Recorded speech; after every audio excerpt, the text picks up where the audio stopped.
한 전통시장에서 반찬 가게를 운영하며 홀로 아들을 키워온 60대 어머니의 충격적인 이야기가 큰 화제를 모으고 있습니다. 평생을 바쳐 키운 아들의 결혼을 축복하며 행복해했던 한 어머니가 며느리와의 갈등 속에서 예상치 못한 배신을 당했다고 합니다. 특히 자신이 40여 년간 모은 5억 원의 거취를 둘러싸고 벌어진 가족 간의 갈등과 그 놀라운 결말이 많은 이들에게 깊은 울림을 주고 있습니다. 과연 이 어머니에게 무슨 일이 벌어졌고 그녀는 어떤 선택을 하게 되었을까요? 지금부터 여러분께 그 가슴 아픈 이야기를 전해드리겠습니다. 여기서 잠깐 더 많은 이야기와 재미있는 콘텐츠를 놓치지 않으시려면 지금 바로 구독과 알림 설정을 해주세요. 여러분의 관심이 저희 채널에게 큰 힘이 됩니다. 새벽 5시 알람 시계가 울리기도 전에 눈을 뜨는 것이 60대 중반 김순자 씨의 일상이었습니다. 40여 년간 반복된 습관이라니까요.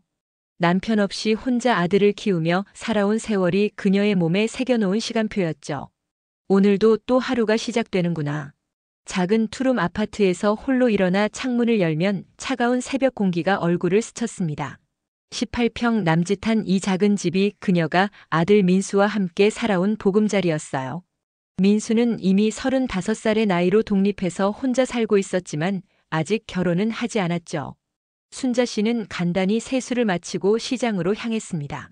중앙시장 한복판에 자리한 작은 반찬 가게, 그곳이 그녀의 전쟁터였죠.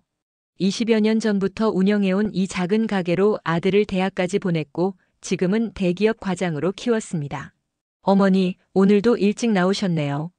옆 가게 김치집 사장님이 반갑게 인사를 건넸어요. 그러게 말입니다. 나이 먹으면 잠이 없어져서 말이에요. 순자 씨는 웃으며 대답했지만 사실은 잠이 없어서가 아니었습니다. 하루하루 벌어야 살 수 있고 무엇보다 아들에게 부담을 주고 싶지 않아서였죠. 민수는 혼자 살면서도 한 달에 한두 번씩은 어머니께 용돈을 드리곤 했는데 순자 씨는 그마저도 미안했어요. 가게 문을 열고 하루 장사 준비를 시작했습니다. 김치, 나물, 젓갈류까지 손수 만든 반찬들을 정갈하게 진열하면서 순자 씨는 문득 아들 생각이 났어요.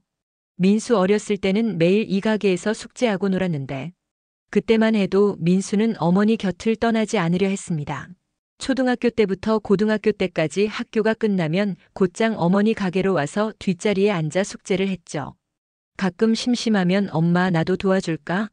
하며 반찬을 포장하는 일을 거들기도 했어요. 그땐 참 행복했는데 순자 씨는 쓸쓸한 미소를 지으며 고개를 저었습니다. 지금도 민수는 효자였어요. 일주일에 한두 번씩은 안부 전화를 드리고 한 달에 두세 번은 어머니를 찾아와 함께 식사를 하곤 했죠. 오전 9시쯤 되니 단골 손님들이 하나둘 찾아왔습니다. 사장님, 오늘 김치는 어때요? 어제 산 거 너무 맛있던데. 고마워요, 손님. 어제 새로 담근 거라 더 맛있을 거예요. 순자 씨는 늘 밝은 표정으로 손님들을 맞았습니다. 사실 마음속으로는 온갖 걱정이 많았지만 장사하는 사람이 우울한 표정을 보일 수는 없었죠. 사장님은 아드님이 대기업 다닌다며요? 부러워요. 그런데 언제 결혼하실래요? 35이면 이제 장가 보낼 때 됐는데. 단골 손님들이 하나둘 민수의 결혼 얘기를 꺼내면 순자 씨는 마음이 복잡했어요. 아들이 결혼해서 행복하게 사는 모습을 보고 싶긴 하지만 한편으로는 지금처럼 가까이 지내는 관계가 변할까봐 걱정도 됐거든요. 점심시간이 지나 한가해질 무렵 핸드폰이 울렸습니다. 민수에게서 온 전화였어요. 엄마 안녕하세요. 어머 민수야. 잘 지내고 있니? 요즘 바쁘다더니. 순자 씨의 얼굴에 환한 웃음이 번졌습니다. 아들의 목소리를 듣는 것만으로도 하루의 피로가 싹 가시는 것 같았어요. 엄마, 오늘 저녁에 시간 되시면 같이 식사할까요? 소개해드리고 싶은 사람이 있어서요. 소개해주고 싶은 사람? 순자 씨의 가슴이 두근거렸습니다. 혹시 결혼할 여자를 소개해주려는 건 아닐까 싶었거든요. 네, 엄마. 제가 요즘 만나고 있는 사람인데 엄마께 꼭 인사드리고 싶다고 해서요. 그래? 정말? 어머머, 그럼 당연히 만나야지. 순자 씨는 기쁨을 감추지 못했습니다. 드디어 아들이 결혼할 사람을 데려온다니 이보다 더 행복할 수가 없었어요. 그럼 저녁 7시에 엄마 집 근처 한정식 집에서 만날까요? 제가 예약해 놓겠습니다. 그래, 알겠다. 민수야, 그 여자분. 어떤 분이니? 좋은 분이에요, 엄마. 만나보시면 정말 마음에 드실 거예요. 전화를 끊고 난 후 순자 씨는 거울을 보며 단정히 머리를 빗었습니다. 아들의 연인을 만나는 자리인데 단정하게 나가야죠. 저녁 7시 약속 장소인 한정식 집에 도착했을 때 민수와 한 여자가 이미 와서 기다리고 있었습니다. 엄마 여기세요. 민수가 손을 흔들며 반갑게 맞아주었어요. 그 옆에 앉은 여자는 20대 후반쯤으로 보이는 단정한 모습이었습니다. 엄마 소개해 드릴게요. 제 여자친구 박지영이에요. 안녕하세요, 어머니. 박지영이라고 합니다. 지영은 일어나서 정중하게 인사했습니다. 첫인상이 참 좋았어요. 차분하고 공손한 말투에 단정한 옷차림까지 순자 씨는 마음에 들었습니다. 어머 예쁘시네요. 민수가 좋은 사람 만났구나. 과찬이세요, 어머니. 민수 오빠가 어머니 얘기를 워낙 많이 해주셔서 꼭 한번 뵙고 싶었어요. 그래요? 민수가 뭐라고 했던가요? 어머니가 혼자서 민수 오빠를 키우시느라 정말 고생 많이 하셨다고, 그래서 어머니를 너무 존경한다고 하더라고요. 순자 씨의 마음이 따뜻해졌습니다. 아들이 자신을 그렇게 생각하고 있다니 그동안의 고생이 보상받는 기분이었어요. 식사 자리에서 지영은 계속해서 공손하고 다정하게 대화했습니다.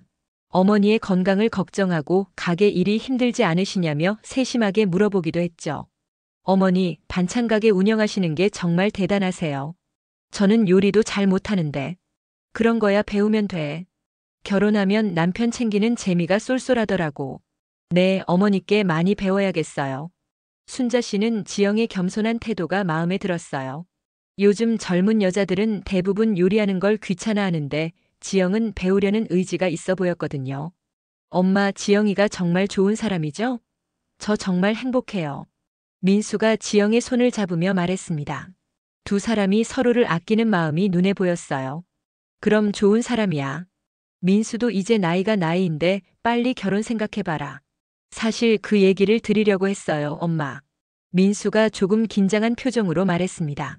저희가 내년 봄에 결혼하려고 해요. 어머니 허락을 받고 싶어서요. 순자 씨는 잠시 말을 잇지 못했어요. 기쁘면서도 한편으로는 복잡한 마음이 들었거든요. 드디어 아들이 독립하는구나. 이제 정말 혼자가 되는구나 하는 생각이 들었어요. 어머니 괜찮으시죠? 지영이 조심스럽게 물어봤습니다. 물론이지. 너희가 행복하면 엄마도 기뻐. 그런데 결혼하면 어디서 살 거니? 저희가 신혼집을 알아보고 있어요. 어머니 집에서 너무 멀지 않은 곳으로요. 그래, 그게 좋겠구나. 가끔 얼굴 봐야지. 순자 씨는 웃으며 말했지만 마음 한구석이 쓸쓸했어요. 지금까지 아들과 함께 살지는 않았지만 자주 만날 수 있었는데 결혼하면 그것도 어려워질 것 같았거든요. 어머니, 저희가 결혼해도 어머니를 소홀히 하지 않겠어요. 자주 찾아뵐게요. 지영이 순자 씨의 손을 꼭 잡으며 약속했습니다. 그 말에 순자 씨는 조금 안심이 됐어요. 고맙다, 지영아. 너 같은 며느리를 만나서 우리 민수가 복이 많네. 그날 밤 집에 돌아온 순자 씨는 거실에 걸린 돌아가신 남편 사진을 보며 혼잣말을 했습니다. 여보, 우리 민수가 드디어 좋은 사람 만났어요. 당신이 살아계셨다면 얼마나 좋아했을까. 며느리 될 사람이 참 착하고 예의 바른 아이더라고요. 이제 우리 민수도 행복하게 살 것 같아요. 하지만 한편으로는 걱정도 됐어요. 아들이 결혼하면 지금처럼 가까이 지낼 수 있을까? 며느리가 아무리 좋아도 결국은 남이니까 시간이 지나면 달라질 수도 있지 않을까? 아니야, 괜한 걱정하지 말자. 지영이가 그렇게 좋은 아이인데. 순자 씨는 부정적인 생각을 떨쳐내려고 노력했어요. 아들이 행복해하는데 어머니가 걱정만 할 수는 없었으니까요. 그 후 몇 달 동안 순자 씨는 아들의 결혼 준비를 도와줬습니다. 예단을 준비하고 결혼식장도 함께 알아보고 신혼집 준비도 거들었어요. 민수와 지영은 순자 씨의 집에서 차로 15분 거리에 있는 25평 아파트를 전세로 얻었습니다. 결혼식 한 달 전 순자 씨는 평생 모아온 돈을 정리해봤어요. 시장에서 장사하며 아끼고 아껴 모은 돈이 통장에 5억 원 정도 있었습니다. 이 돈으로 아들의 신혼집도 도와주고 나중에 손주가 생기면 육아비도 보태주려고 생각하고 있었어요. 민수야, 엄마가 그동안 모아놓은 돈이 좀 있어. 신혼집 준비하는데 보탰어라. 엄마 괜찮아요. 저희가 알아서 할게요. 아니야, 결혼하는데 어떻게 도움 안 주고 있어. 1억 원 정도는 받아라. 순자 씨는 자신이 평생 모은 돈 중 일부를 아들에게 주었어요. 민수는 처음에는 사양했지만 어머니의 고집에 결국 받았습니다. 엄마 정말 고맙습니다. 잘 쓸게요. 그래야지. 엄마가 너 하나 잘 키우려고 평생 모은 거야. 그때만 해도 순자 씨는 행복했어요. 아들이 좋은 사람과 결혼해서 행복하게 살 수 있다면 자신의 희생은 전혀 아깝지 않았거든요. 마침내 결혼식 날이 왔습니다. 작은 규모의 조촐한 결혼식이었지만 순자 씨에게는 인생에서 가장 행복한 날이었어요. 엄마, 그동안 저 하나 키우시느라 정말 고생 많으셨어요. 이제 제가 효도하겠습니다. 민수야, 엄마는 너만 행복하면 그걸로 충분하다. 결혼식장에서 아들과 포옹하며 순자 씨는 눈물을 흘렸습니다. 기쁨의 눈물이었어요. 드디어 아들이 자신만의 가정을 꾸리게 되었고 이제 자신의 역할도 한 단계 마무리된 기분이었죠. 하지만 세상 일은 정말 모르는 것이었습니다. 그토록 완벽해 보였던 시작이 얼마나 쓰라린 결말을 가져올지 그때의 순자 씨는 전혀 예상하지 못했어요. 결혼식이 끝나고 신혼여행을 다녀온 민수와 지영은 새 집에서 신혼생활을 시작했습니다. 처음 한 달 정도는 순자 씨도 만족스러웠어요.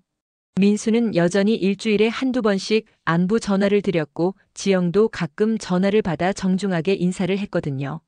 어머니, 요즘 날씨가 쌀쌀해졌는데 감기 조심하세요. 민수 오빠가 어머니 걱정을 많이 해서요. 고마워요, 지영아. 너희도 신혼인데 건강 잘 챙겨라. 네, 어머니. 저희는 괜찮아요. 그때만 해도 순자 씨는 정말 좋은 며느리를 만났다고 생각했어요. 주변 사람들에게도 자랑할 정도였죠. 우리 며느리가 참 착해요. 시어머니한테 안부도 자주 물어보고 예의도 바르고 시장에서 만나는 사람들마다 며느리 자랑을 했습니다. 다들 부러워했어요. 하지만 결혼 후 석 달이 지나면서부터 뭔가 미묘한 변화가 시작됐습니다. 민수의 전화가 조금씩 뜸해지기 시작한 거예요.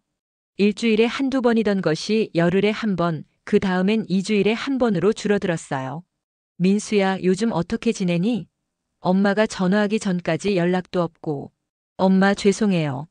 요즘 회사 일이 너무 바빠서요. 신혼이라 적응하느라 정신이 없기도 하고. 그래도 가끔은 안부라도 물어보면 좋을 텐데. 엄마가 걱정되잖아.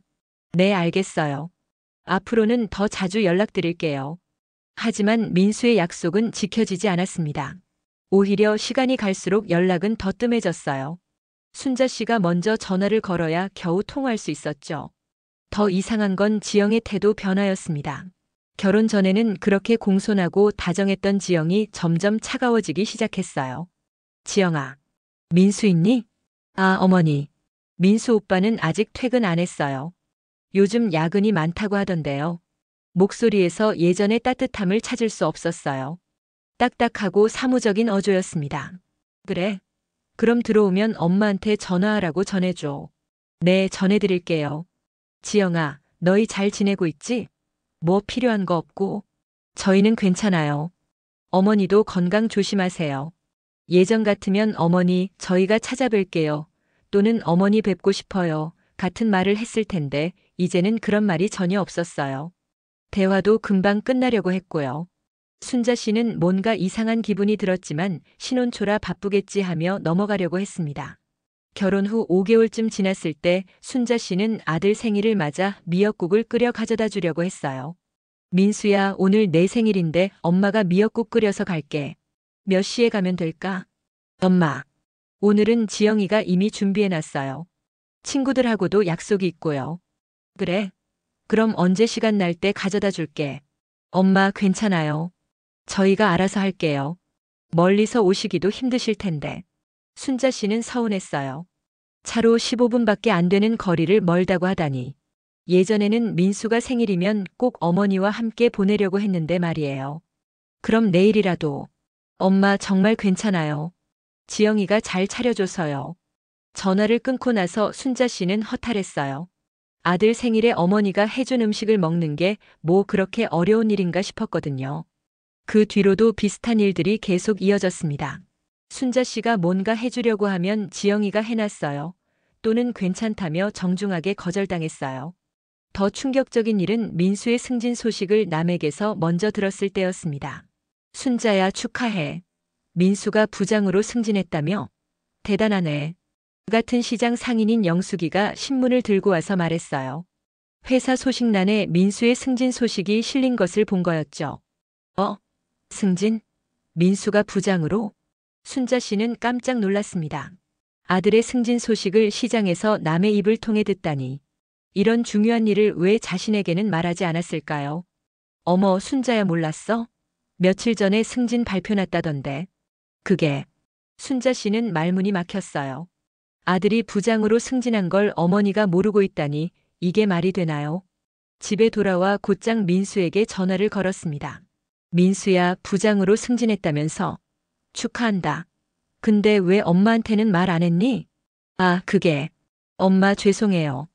바빠서 깜빡했어요. 깜빡했다고? 부장 승진을 깜빡해? 순자 씨는 서운함을 감출 수 없었어요.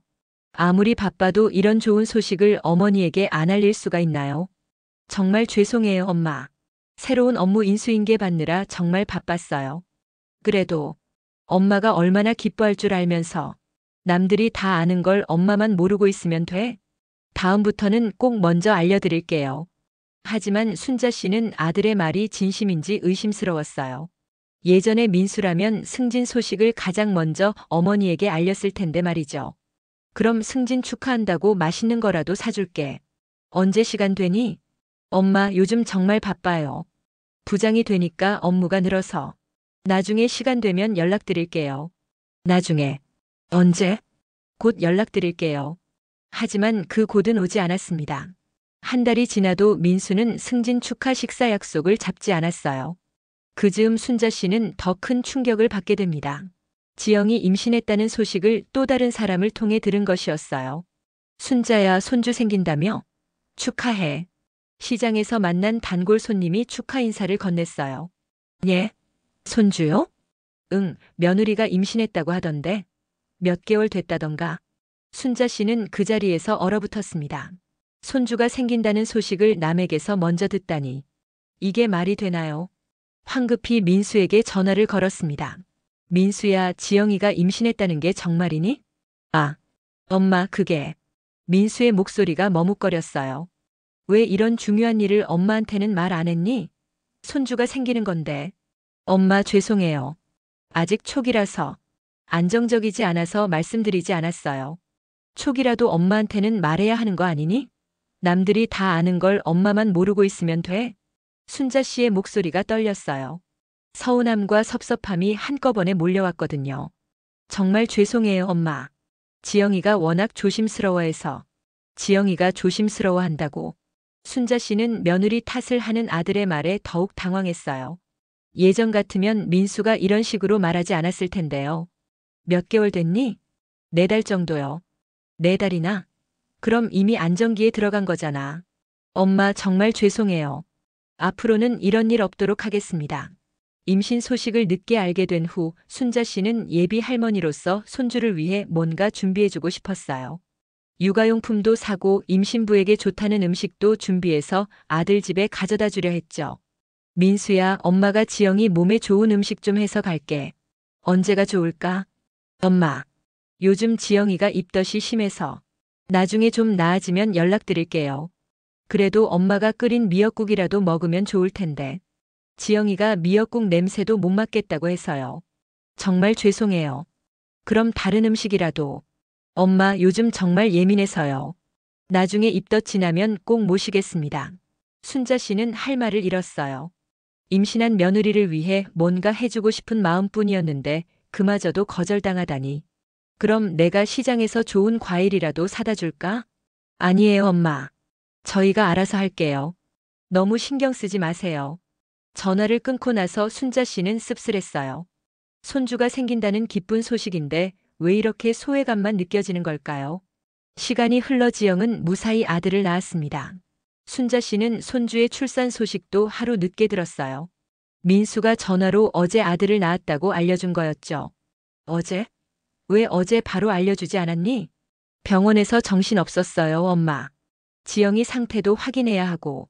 그래도 아들이 태어났으면 바로 알려줘야 하는 거 아니니? 죄송해요, 엄마. 손주의 돌잔치 때는 더욱 서러운 일이 벌어졌습니다. 돌잔치 자리에는 지영의 친정 가족들과 친구들이 대부분이었고 순자 씨는 구석진 자리에 홀로 앉아 있어야 했어요. 손주를 안아보려고 해도 지영은 아직 낯을 많이 가려서요라며 선뜻 내주지 않았어요.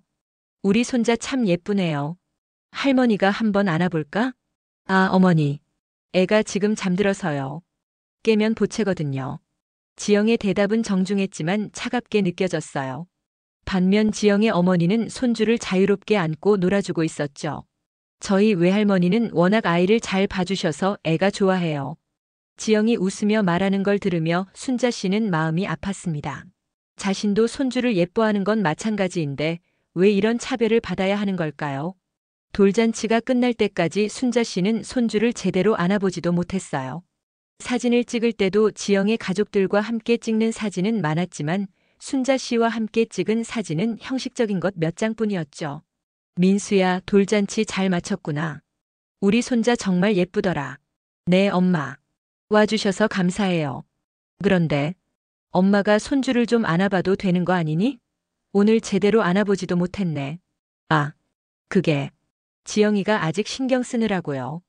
애가 좀 더 크면 괜찮을 거예요. 민수는 변명만 늘어놓았어요. 순자 씨는 아들의 이런 모습이 낯설었습니다.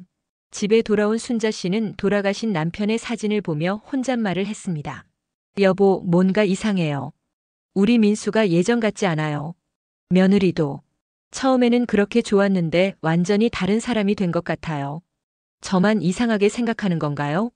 손주가 태어나고 반년이 지나면서 순자 씨와 아들 가족 사이의 거리감은 더욱 벌어졌습니다. 이제는 순자 씨가 먼저 연락하지 않으면 한 달도 소식을 듣기 어려웠어요. 어느 추운 겨울날 순자 씨는 지영이 몸살을 앓는다는 소식을 들었습니다. 민수가 전화해서 지영이가 감기 몸살로 고생하고 있다고 말한 거였어요. 그러면 내가 죽 끓여서 가져다 줄게. 몸살에는 뜨끈한 죽이 최고야. 엄마 괜찮아요. 저희가 알아서 할게요. 아니야, 며느리가 아픈데 시어머니가 챙기는 게 당연하지.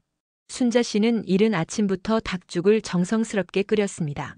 닭 한 마리를 푹 고아 기름기는 걷어내고 쌀도 부드럽게 끓여서 소화가 잘 되도록 했어요.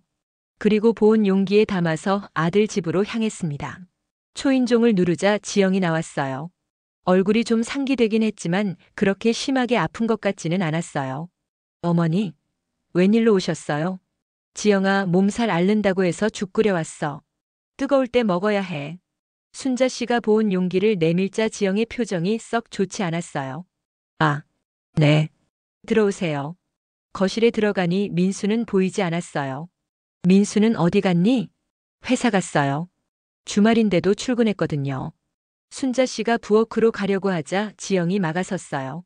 어머니, 정말 괜찮다고요. 그래도 죽은 먹어봐. 내가 새벽부터 정성스럽게 끓인 거야. 지영이 마지못해 죽을 한 숟갈 떠먹더니 표정을 찌푸렸어요. 맛이 어떠니? 좀 맛이 없어요. 짜기도 하고. 순자 씨는 당황했어요. 자신이 끓인 음식을 맛없다고 대놓고 말하다니. 맛없다고? 내가 20년 넘게 장사하면서 음식 만들어 온 건데. 어머니가 만드신 음식이 제 입맛에 안 맞아요. 그리고 자주 오지 마세요. 자주 오지 말라고. 순자 씨는 믿을 수 없었어요. 네. 저는 혼자 있는 게 편해요. 어머니 때문에 스트레스 받아요. 스트레스? 시어머니가 며느리 챙기는 게 스트레스야? 네. 간섭받기 싫어요. 지영의 목소리가 높아졌어요. 그때 아기 우는 소리가 들렸어요. 봐요. 아기 깼잖아요. 어머니 때문에. 내 때문에? 지영아, 너 지금. 순자 씨가 말하려는데 지영이 아기 방으로 뛰어가며 소리쳤어요. 그냥 가세요. 제발. 순자 씨는 더 이상 참을 수 없었어요. 따라가서 문을 두드렸어요. 지영아, 나와서 제대로 얘기하자. 싫어요. 가세요. 이게 며느리가 시어머니한테 할 태도야? 저는 어머니를 시어머니로 생각 안 해요. 문 안에서 지영이 소리쳤어요. 순자 씨는 충격을 받았어요. 뭐라고? 다시 한번 말해봐. 시어머니로 생각 안 한다고요. 그냥 남이에요. 순자 씨는 더 이상 참을 수 없었어요. 문을 세게 두드렸어요. 지영아, 당장 나와. 왜 자꾸 괴롭혀요? 정말 싫어요. 지영이 울먹이기 시작했어요. 내가 언제 너를 괴롭혔어? 맨날 와서 간섭하고. 존재 자체가 부담이에요. 순자 씨는 그 말에 큰 충격을 받았어요. 존재 자체가 부담이라고? 네. 어머니만 보면 숨이 막혀요. 바로 그때 현관문이 열리는 소리가 들렸어요. 민수가 돌아온 것 같았어요. 여보, 여보. 어머니가 저한테 소리쳐요. 지영이 아기를 안고 나와 민수에게 뛰어가며 울먹였어요. 뭐? 엄마가 여기 왜? 민수가 당황하며 물어봤어요. 어머니가 갑자기 와서 자꾸 간섭하고 제가 싫다고 해도 계속. 지영이 민수 품에 안기며 울었어요. 엄마, 무슨 일이에요? 민수가 어머니를 바라봤어요. 민수야, 지영이가 나한테 존재 자체가 부담이라고 했어.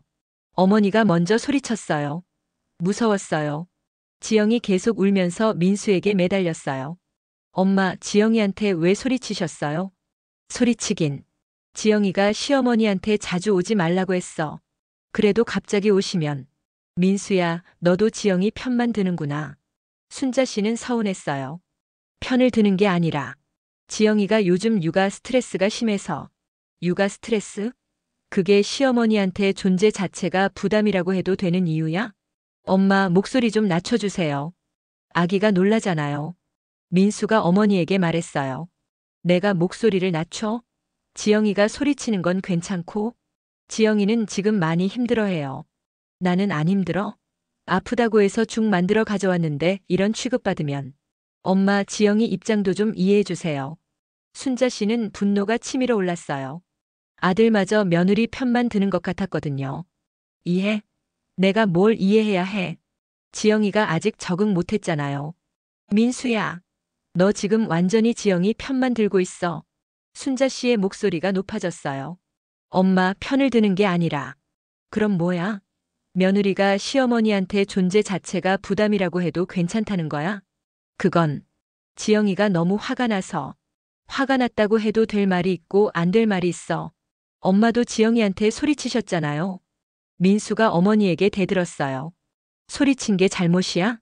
사실을 말한 건데? 엄마, 뭐야? 며느리가 시어머니한테 존재 자체가 부담이라고 하는데 못됐다고 못해? 그래도 뭐야? 너 완전히 아내 편만 들고 있어. 순자 씨는 아들에게도 실망했어요. 편을 드는 게 아니라 지영이가 더 힘들어해요. 더 힘들어한다고? 순자 씨는 믿을 수 없었어요.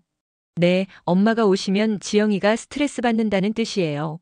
민수가 솔직하게 말했어요. 순자 씨는 그 말에 큰 상처를 받았어요. 내가 스트레스라고? 엄마, 그런 뜻이 아니라. 그런 뜻이야. 너 지금 그렇게 말했어. 순자 씨의 눈에서 눈물이 흘러내렸어요. 좋아, 알겠어. 내가 스트레스구나. 엄마, 그런 게 아니에요. 그런 거야. 너희한테는 내가 짐이고 스트레스야. 순자 씨는 울면서 소리쳤어요. 그런 말씀 마세요. 왜? 사실인데. 사실이 아니에요. 그럼 뭐야? 내 아내가 나한테 존재 자체가 부담이라고 한 게 뭐야? 민수는 대답하지 못했어요. 대답해봐. 시어머니가 잘못했다는 거야? 잘못했다는 게 아니라 서로 이해를 해야죠. 이해?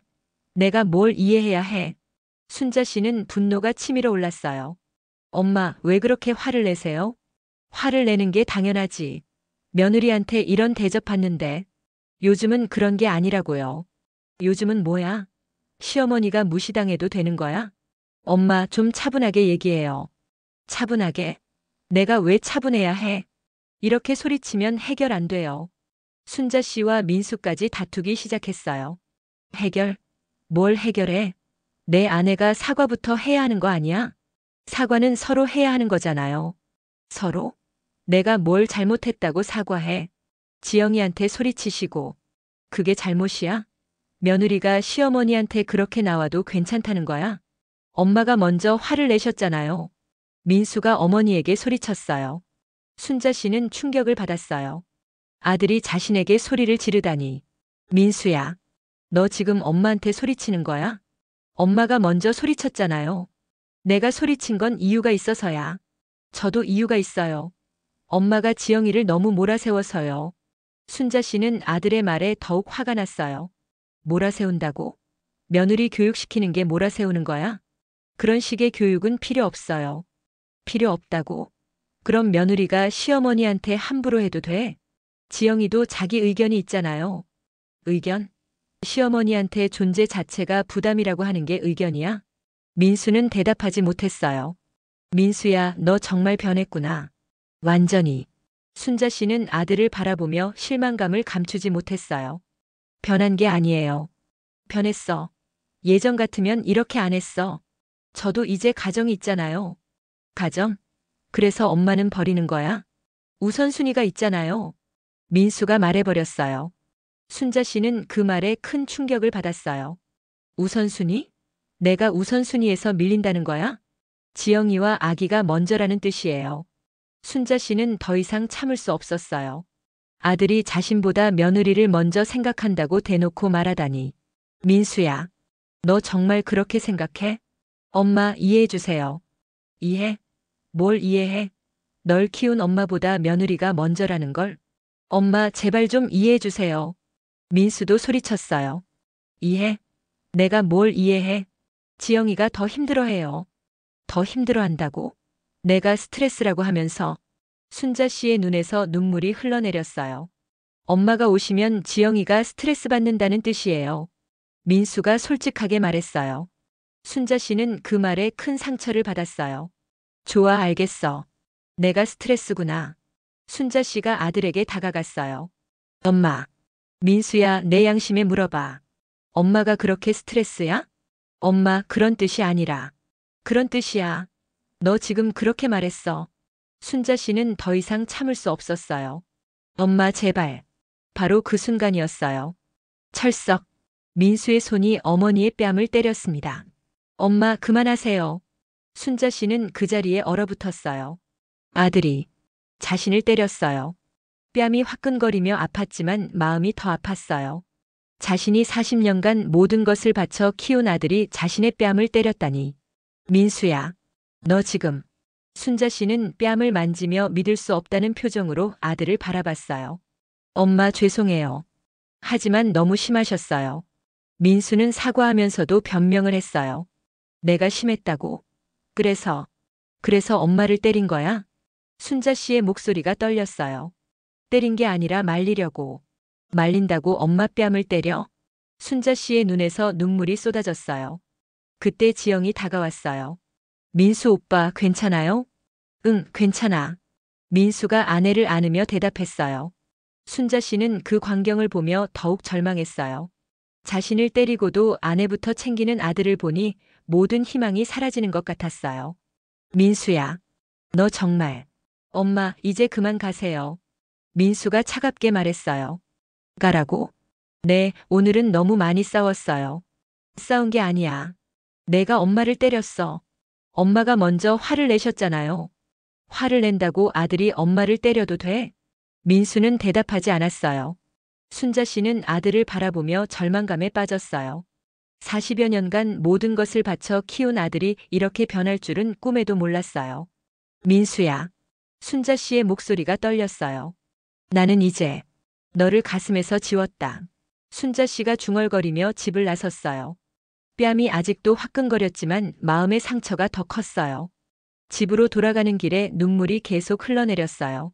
집에 돌아온 순자 씨는 한참을 울었습니다. 뺨을 때린 민수의 손길이 아직도 생생했어요. 자신이 40여 년간 모든 것을 바쳐 키운 아들이 자신을 때렸다니. 이런 일이 실제로 벌어질 줄은 꿈에도 생각하지 못했어요. 여보, 우리 민수가 저를 때렸어요. 돌아가신 남편의 사진을 보며 혼잣말을 했습니다. 제가 뭘 잘못했을까요? 며느리가 시어머니한테 그렇게 해도 참아야 하는 건가요? 손주 보고 싶어 하는 게 그렇게 잘못된 일인가요? 하지만 사진 속 남편은 아무 대답도 해주지 않았어요. 순자 씨는 밤새 잠을 이루지 못했습니다. 다음 날 아침 평소처럼 시장에 나갔지만 일손이 떨어지지 않았어요. 어제 일이 자꾸 머릿속에 떠올랐거든요. 사장님, 안색이 왜 이래요? 아프세요? 단골 손님이 걱정스럽게 물어봤어요. 아니에요. 그냥 잠을 못 잤어요. 요즘 아들 며느리와는 잘 지내세요? 그 말에 순자 씨의 눈에 다시 눈물이 고였어요. 사장님 무슨 일 있어요? 아니에요, 괜찮아요. 하지만 괜찮지 않았어요. 하루 종일 손님들 앞에서 웃어야 했지만 속은 썩어 들어가는 것 같았어요. 저녁에 집에 돌아와서도 민수에게서는 아무런 연락이 없었습니다. 어제 그런 일이 있었는데도 사과 전화 한 통 없었어요. 혹시 민수가 양심의 가책을 느끼고 연락할까? 기대했지만 헛된 희망이었어요. 일주일이 지나도 한 달이 지나도 민수에게서는 소식이 없었습니다. 순자 씨는 점점 마음이 딱딱해져 갔어요. 그토록 사랑했던 아들이 자신을 때리고도 아무렇지 않게 지낼 수 있다니. 내가 뭘 위해 살았을까? 혼자 중얼거리며 하루하루를 보냈어요. 시장에서 일하고 집에 와서 혼자 밥을 먹고 혼자 잠들기를 반복했습니다. 그러던 어느 날 순자 씨는 은행에 들렀어요. 통장 정리를 하려던 거였는데 잔고를 보고 깜짝 놀랐습니다. 5억. 5억 원이나. 평생 아끼고 아껴서 모은 돈이었어요. 민수에게 1억 원을 주기는 했지만 아직도 이렇게 많은 돈이 남아 있었습니다. 이 돈을 왜 모았을까? 민수를 위해서? 손주를 위해서? 순자 씨는 쓴웃음을 지었어요. 민수는 이제 나를 필요로 하지 않아. 며느리가 나보다 먼저라고 했잖아. 그때 문득 생각이 났어요. 며칠 전에 라디오에서 들은 장학재단 이야기가 말이에요. 어려운 환경의 학생들에게 장학금을 지원해주는 재단. 순자 씨는 집에 돌아와서 인터넷을 검색해 봤어요. 요즘 세상에는 정말 공부하고 싶어도 형편이 어려워서 포기하는 학생들이 많다고 했어요. 이런 아이들에게 도움이 된다면 순자 씨는 결심했습니다. 이 돈 더 이상 민수에게 줄 이유가 없어. 다음 날 순자 씨는 장학재단에 전화를 걸었어요. 여보세요, 장학재단이죠? 기부하고 싶은 게 있어서 연락드렸어요. 네, 안녕하세요. 어떤 기부를 원하시는지요? 제가 평생 모은 돈 3억 원을 기부하고 싶어요. 어려운 학생들에게 장학금으로 써주세요. 전화 저편의 직원은 깜짝 놀란 것 같았어요. 3억 원이요? 정말 확실하신 거죠? 네, 확실해요. 정말 필요한 아이들에게 쓰이길 바라요. 기부 절차를 시작하는데 생각보다 복잡했어요. 서류도 많이 작성해야 하고 세무 관련 상담도 받아야 했어요. 하지만 순자 씨는 전혀 후회하지 않았어요. 선생님, 이렇게 큰 금액을 기부하시는 특별한 이유가 있으신가요? 재단 직원이 물어봤어요. 저도 가난해서 공부 못한 사람이거든요. 그런 아이들이 저처럼 살지 않았으면 해서요. 정말 훌륭한 마음이십니다. 이 장학금으로 많은 학생들이 도움받을 거예요. 순자 씨는 마음이 한결 가벼워졌어요. 그동안 민수를 위해 모았던 돈이지만 이제는 더 많은 아이들에게 도움이 될 거라는 생각에 뿌듯했어요. 기부 소식이 알려지는 데는 시간이 걸리지 않았어요. 지역 신문에도 나고 재단 홈페이지에도 올라갔거든요. 그러자 얼마 후 민수에게서 전화가 왔어요. 엄마, 안녕하세요. 2달 만에 들어보는 아들 목소리였어요. 어머, 민수야. 웬일이니? 엄마, 신문 봤어요. 신문? 장학재단에 기부하셨다는. 순자 씨는 아들이 왜 연락했는지 알 것 같았어요. 아, 그래. 내 돈인데 내가 쓰면 안 돼? 그게 아니라. 엄마, 그 돈이 뭐? 원래 저한테 주시려던 거 아니었나요? 순자 씨는 씁쓸한 웃음을 지었어요. 원래는 그러려고 했지. 하지만 이제 생각이 바뀌었어. 엄마, 민수야, 너 이제 나보다 지영이가 먼저라고 했잖아. 그럼 내 돈도 내 마음대로 쓸 거야. 전화 저편에서 민수가 당황하는 기색이 느껴졌어요. 엄마, 그때는 제가 너무 흥분해서. 흥분해서? 그래서 엄마를 때린 거야? 민수는 대답하지 못했어요. 민수야, 이제 와서 후회해도 늦어. 이미 기부 서류 다 썼어. 엄마, 우리 한번 만나서 얘기해요. 얘기? 무슨 얘기? 엄마, 죄송해요. 제가 잘못했어요. 순자 씨는 한숨을 쉬었어요. 민수야, 이제 와서 미안하다고. 2달 동안 연락도 없다가. 엄마, 정말 죄송해요. 지영이와 얘기해봤는데. 지영이와 얘기했다고. 네, 지영이도 그때 너무 했다고 해요. 순자 씨는 뭔가 이상했어요. 갑자기 왜 이런 식으로 나올까? 그래서 저희가 찾아뵙고 사과드리려고요. 사과? 네, 엄마. 저희가 정말 잘못했어요. 순자 씨는 믿기지 않았어요. 그렇게 완강했던 지영이가 갑자기 사과하겠다고. 민수야, 혹시 내가 돈 기부한다는 소식 듣고 그러는 거 아니지? 그런 게 아니에요, 엄마. 정말로. 정말로 뭐? 저희가 반성했어요. 하지만 순자 씨는 믿지 않았어요. 타이밍이 너무 교묘했거든요. 민수야, 됐어. 이미 늦었어. 엄마, 제발 한 번만 기회를 주세요. 기회? 네, 저희가 정말 잘못했어요. 다시는 그런 일 없을 거예요. 순자 씨는 아들의 말을 들으며 마음이 복잡했어요. 한편으로는 아들이 잘못을 깨달았다는 게 기뻤지만 다른 한편으로는 너무 늦은 것 같았어요. 알겠어. 그럼 내일 저녁에 우리 집으로 와. 네, 엄마. 감사해요. 다음 날 저녁 민수와 지영이 아기를 데리고 왔어요. 오랜만에 본 손주가 많이 컸더군요. 엄마 안녕하세요. 민수가 조심스럽게 인사했어요. 어머니 안녕하세요. 지영도 예전과는 다른 모습으로 정중하게 인사했어요. 들어와. 거실에 앉자 지영이 먼저 입을 열었어요. 어머니 죄송해요. 그때 제가 너무 심했어요. 무릎을 꿇고 사과하는 모습이었어요. 일어나. 아니에요, 어머니. 제가 정말 잘못했어요. 시어머니께 그렇게 말씀드리면 안 되는 건데. 지영이 울먹이며 사과했어요. 엄마, 저도 죄송해요. 제가 엄마를 때렸어요. 정말 잘못했어요. 민수도 무릎을 꿇었어요. 순자 씨는 두 사람을 바라보며 복잡한 기분이었어요. 진심으로 사과하는 것 같기도 하고 연기하는 것 같기도 하고. 일어나. 무릎 꿇고 있을 필요 없어. 어머니, 저희 용서해 주세요. 앞으로는 정말 잘할게요. 지영이 계속 매달렸어요. 앞으로 잘한다고? 네, 어머니. 자주 찾아뵐게요. 어머니도 언제든 저희 집에 오세요. 그래? 순자 씨는 반신반의했어요. 네, 정말이에요. 그리고 어머니, 장학재단 기부 취소하시면 안 될까요? 지영이 조심스럽게 말했어요. 역시 순자 씨는 이제야 확신했어요. 이들이 사과하러 온 진짜 이유를 말이에요. 취소? 네, 저희가 어머니를 모실게요. 그 돈으로 저희가 어머니 편히 모실게요. 편히 모신다고? 순자 씨는 쓴웃음을 지었어요. 네, 어머니. 좋은 집도 구해드리고 용돈도 드리고. 용돈? 네, 어머니가 평생 고생하셨으니까 이제는 편히 쉬셔야죠. 순자 씨는 지영의 말을 들으며 화가 치밀어 올랐어요. 돈 때문에 이런 연기를 하고 있다니. 하지만 확실히 하고 싶었어요. 그럼 정말 나를 잘 모실 거야? 네, 어머니. 정말로요. 지영이 눈물을 흘리며 대답했어요. 알겠어. 그럼 일주일만 지켜볼게. 정말 달라졌는지. 네, 어머니. 감사해요.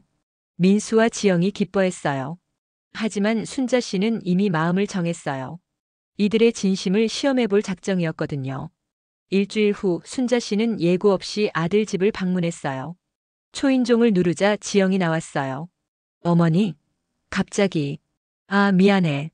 갑자기 와서. 손주 얼굴 보고 싶어서. 아, 네. 들어오세요. 지영의 표정이 썩 좋지 않았어요. 일주일 전의 사과 모습은 온데간데 없었어요. 손주 어디 있니? 아기는 지금 자고 있어요. 그래? 그럼 깰 때까지 기다릴게. 어머니, 오늘은 좀. 왜?